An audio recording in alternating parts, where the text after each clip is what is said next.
The room was already prepared before I understood what he meant to do. The curtains were drawn. The lights lowered.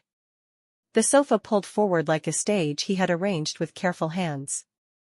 Nothing about the room felt accidental. He had barely spoken all evening, but the silence wasn't empty, it was focused, deliberate. A stillness that made me feel as though he'd already accepted something I hadn't yet allowed myself to consider.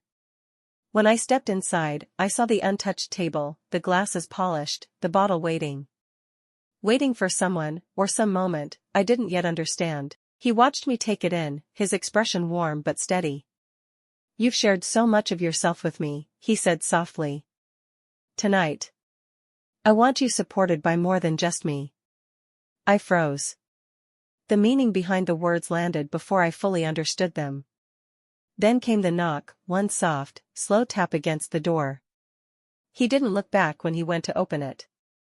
The first guest entered with a quiet presence. Younger, taller. His expression softened when he saw me, like he already knew what the evening was meant to be. Something inside me trembled, the circle forms.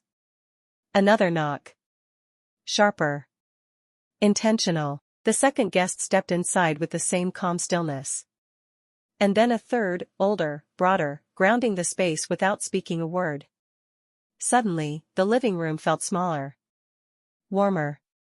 All three of them stood there, not intruding, just waiting. Watching me with a patience I wasn't prepared for.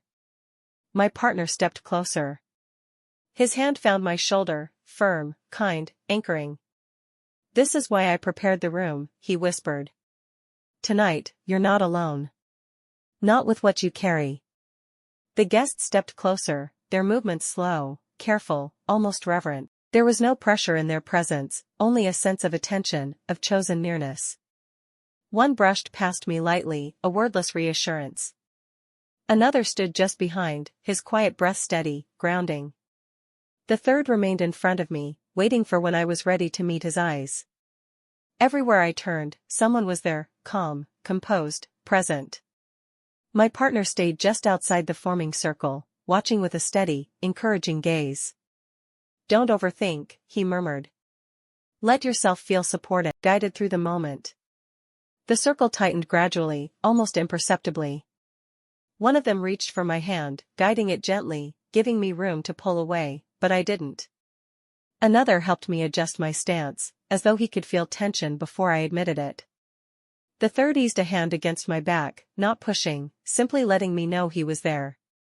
My partner's voice threaded through the moment, soft and sure. "There, hold now."